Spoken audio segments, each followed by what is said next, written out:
అమ్మ 9 నెలలు మోస్తే నాన్న 25 ఏళ్ళు. రెండూ సమానమే అయినా నాన్న ఎందుకో వెనకబడ్డాడు. ఏది కావాలి అంటే అది వడ్డీ పెడుతూ అమ్మ, ఏది కావాలంటే అది కొని పెడుతూ నాన్న. దెబ్బ తగిలినప్పుడు అమ్మా అని పిలవడే, అవసరం వచ్చినప్పుడు తప్ప.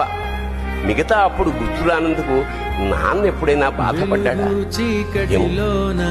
ఇద్దరూ సమానమే అయినా పిల్లల ప్రేమను పొందడంలో తరతరాలుగా నాన్నెందుకో వెనకబడ్డాడు.